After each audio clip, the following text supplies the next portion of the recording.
एक 25 साल का लड़का है जिसका नाम है रोहन। उसे एक जॉब इंटरव्यू देने के लिए जाना है। ये इंटरव्यू 3 दिन बाद है। अब रोहन क्या करता है, वह दिन रात सोचता रहता है। अगर मैंने आंसर गलत बोल दिया तो क्या होगा? अगर इंटरव्यूअर ने मुझे जज कर लिया तो क्या होगा? अगर मेरा सिलेक्शन ना हुआ तो क्या होगा? और अगर मेरे कपड़े अच्छे ना लगे तो क्या होगा? ये अगर अगर की लिस्ट इतनी लंबी हो जाती है कि असल काम पीछे रह जाता है। यानी कि इंटरव्यू की तैयारी वो कर ही नहीं पाता। आखिर में रिजल्ट क्या होता है? इंटरव्यू के दिन रोहन बहुत थका हुआ दिखता है, एंसियस दिखता है, वो और बहुत ही ज़्यादा अनप्रिपेयर्ड भी होता है। यही है ओवर थिंकिंग। ये छोटे से थॉट को बार बार सोचते रहना, जैसे किसी चिंगम के टेस्ट खत्म हो जाने के बाद भी उसको चबाते रहना। तो अगर आप भी रोहन की तरह परेशान रहते हैं तो यह वीडियो आपके लिए है।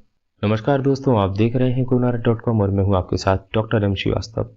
ओवर थिंकिंग एक ऐसी आदत है जो देखने में तो छोटी लगती है, पर अंदर ही अंदर इंसान को खोखला करती चली जाती है। ये ना सिर्फ आपकी नींद, खुशी और रिलेशनशिप्स को खराब करती है, बल्कि आपके हेल्थ और सक्सेस पर भी बहुत बुरा असर डालती है। ये किसी स्लो पॉइजन की तरह आपकी लाइफ को खत्म करती चली जाती है। तो आज इस वीडियो में हम बात करेंगे ओवर थिंकिंग होती क्या है, ये डेली लाइफ में कैसे दिखती है, और सबसे जरूरी बात, साइकोलॉजिकल टेक्निक्स के द्वारा इसको कैसे कंट्रोल किया जा सकता है। और एंड में मैं आपको एक 5 सेकेंड रूल के बारे में बताने वाला हूं, जिसका यूज करके आप ओवर थिंकिंग मोड को तुरंत स्टॉप कर सकते हैं। तो चलिए पहले समझते हैं कि ओवर थिंकिंग होती क्यों है। साइकोलॉजी के हिसाब से जब हम अनसर्टेन होते हैं, यानी कि किसी सिचुएशन पर अपना कंट्रोल चाहते हैं, तो हमारा दिमाग उस सिचुएशन को बार बार रिपीट करता है। हम सोचते हैं कि शायद ज़्यादा सोचकर कोई परफेक्ट सॉल्यूशन हमें मिल जाएगा, लेकिन असल में ऐसा होता नहीं है। ज़्यादा सोचना हमेशा काम नहीं आता, बल्कि ये आपकी डिसीजन लेने की जो एबिलिटी है उसको कम कर देता है, आपके कॉन्फिडेंस के स्तर को गिरा देता है। स्टडीज़ ने ऐसा दिखाया है कि ओवर थिंकिंग का सीधा लिंक आपके स्ट्रेस हार्मोन से है, यानी कि कॉर्टिसोल से है। अब कॉर्टिसोल क्या भला है? अभी के लिए आप इतना समझ लीजिए कि कॉर्टिसोल एक ऐसा हार्मोन है जो आपके शरीर पर बैड इम्पैक्ट डालता है। किसी अन्य वीडियो में इसके बारे में हम अलग से चर्चा करेंगे। मतलब जितना आप ज़्यादा सोचते जाते हैं, उतने ही आपके शरीर में कॉर्टिसोल का स्तर बढ़ता जाता है, जो आपकी हार्ट बीट को तेज कर देता है, आपकी नींद को डिस्टर्ब कर देता है, आपके शरीर में एंजाइटी लेवल को बढ़ा देता है। हम कुछ अन्य उदाहरण से इसे समझने की कोशिश करते हैं। मान लीजिए आप अपने ऑफिस में कोई एक छोटी सी गलती कर देते हैं, आप मेज पर कॉफ़ी गिरा देते हैं, या आप किसी से बातचीत करते समय कोई गलत व्यवहार कर देते हैं। अब एक सामान्य व्यक्ति क्या करेगा? वह सोचेगा ठीक है, अगली बार ये गलती नहीं करूंगा, मैं ऐसा ध्यान रखूंगा। लेकिन एक ओवर थिंकर क्या करेगा? वह पूरा दिन रात यही सोचता रहेगा। वह रिपीट पर लूप में एक ही बात को सोचेगा। कहीं बॉस मुझसे नाराज तो नहीं हो जाएंगे? सारे लोग मेरे बारे में क्या सोच रहे होंगे? मैं कल किस तरह से जाके उन लोगों को फेस करूंगा? ये सारी बातें वह रिपीट मोड पर सोचता रहेगा। एक और उदाहरण देखते हैं। मान लीजिए आपने अपने मित्र को टेक्स्ट किया है और उसका रिप्लाई आने में देर हो गई है। अब ऐसे में क्या होगा? ओवर थिंकर सोचेगा कि शायद वो मुझसे गुस्सा है, वो मुझे इग्नोर कर रहा है, कहीं हमारी दोस्ती खत्म तो नहीं हो गई। यानी कि छोटी छोटी सिचुएशंस पर भी वह एक्सट्रीम तक जाकर सोच लेगा। हो सकता है कि सामने वाला सिर्फ थोड़ा सा व्यस्त हो, इसीलिए उसे रिप्लाई करने में देर हो गई हो। ओवर थिंकिंग में सिर्फ दिमाग ही नहीं, शरीर भी सफ़र करता है। रिसर्च कहती है कि ज़्यादा सोचने वाले लोगों में हाई बीपी की समस्या देखने को मिलती है, डाइजेशन इशू देखने को मिलते हैं, स्लीप प्रॉब्लम्स बहुत कॉमनली देखने को मिलती हैं। तो लोगों को लगता है कि ओवर थिंकिंग से निजात पाना बहुत आसान है, बस सोचना बंद कर दो। अरे भाई, अगर इतना ही आसान होता तो दुनिया की डिप्रेशन और एंजाइटी की समस्याएं आधी हो जाती। ओवर थिंकिंग एक लूप है, जैसे मोबाइल का ऐप हैंग होकर बार बार वही स्क्रीन दिखाता है, और उस लूप को तोड़ना हमें सीखना पड़ेगा। अगर हम इस लूप को तोड़ना नहीं सीखेंगे तो हमारी एनर्जी, हमारा टाइम, हमारी हैप्पीनेस सब कुछ खत्म हो जाएगी। तो चलिए अब हम साइकोलॉजी और न्यूरोसाइंस के द्वारा सुझाए गए कुछ सॉल्यूशंस की तरफ बात करते हैं। हमारी पहली टेक्निक है नेम द थॉट। जब भी दिमाग में कोई थॉट बार बार घूमने लगे, तो उस थॉट को किसी कैटेगरी में डालना बहुत ज़रूरी है। हमें पता होना चाहिए कि हम किस तरह के विचार सोच रहे हैं।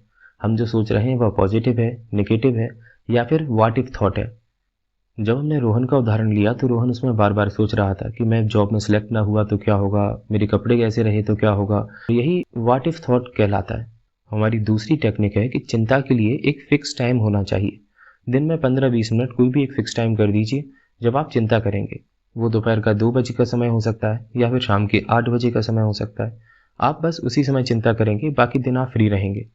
अब ऐसा करने से होता क्या है? जब भी आपको परेशान करने वाले थॉट्स आते हैं तो आप उन्हें इग्नोर करते हैं। आप कहते हैं कि ठीक है, मैं रात में 8 बजे सोचूंगा, तब इस चीज़ का सॉल्यूशन निकालूंगा।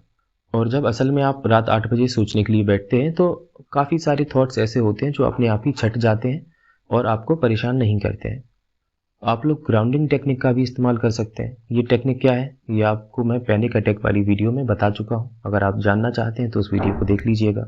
आप जर्नलिंग भी कर सकते हैं। पेन और डायरी उठाइए और सारे नेगेटिव थॉट्स को लिख डालिए। स्टडी कहती है कि लिखने से ब्रेन को सिग्नल मिलता है थॉट अब सेफ है, और जब ब्रेन को लगता है कि उसका विचार सुरक्षित है तो वह उसे बार बार दोहराने की जरूरत नहीं महसूस करता है। आप डिसीजंस के लिए डेडलाइन भी तय कर सकते हैं।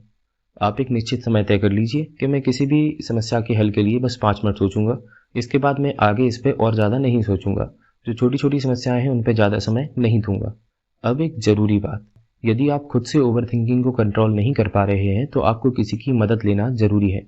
आप किसी काउंसलर की या किसी लाइफ कोच की हेल्प ले सकते हैं। आप मुझे भी कॉल कर सकते हैं और हम मिलकर इस समस्या का समाधान निकाल लेंगे। तो चलिए अब मैं आपको वो ट्रिक बताता हूँ जिसका वादा मैंने आपको वीडियो की शुरुआत में किया था। ये 5 सेकेंड रूल क्या है। तो जब आपको लगे कि आपका दिमाग लूप में फंस गया है तो बस आपको उल्टी गिनती गिननी है 5 से।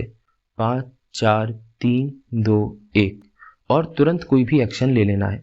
आप पानी पी सकते हैं, आप चलना स्टार्ट कर सकते हैं, आप किसी को फ़ोन कॉल कर सकते हैं, आप अपना कोई भी फेवरेट सामान उठा के ला सकते हैं। इस तरह से जब भी आप एक्शन करते हैं तो ओवर थिंकिंग का लूप टूट जाता है। रिसर्च कहती है कि दिमाग एक समय में एक ही काम कर सकता है, यानी कि या तो वो एक्शन कर सकता है या फिर ओवर थिंकिंग कर सकता है। तो जब आप उसे एक्शन पे लगा देते हैं तो ओवर थिंकिंग का लूप टूट जाता है।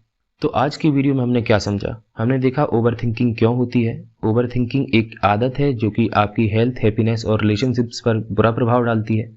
ये एक लूप है जिसे कुछ टेक्निक के द्वारा तोड़ा जा सकता है। हमने बहुत सारी टेक्निक भी देखी। तो याद रखने वाली बात यह है कि ओवर थिंकिंग कोई डिफ़ॉल्ट मोड नहीं है। ये बस एक हैबिट है जिसे प्रॉपर ट्रेनिंग से बदला जा सकता है। तो अगर आपके आसपास आपका कोई दोस्त या फैमिली मेंबर ओवर थिंकिंग से परेशान है तो उसे यह वीडियो जरूर शेयर कीजिए, क्योंकि ज्ञान और प्यार बांटने से बढ़ते हैं।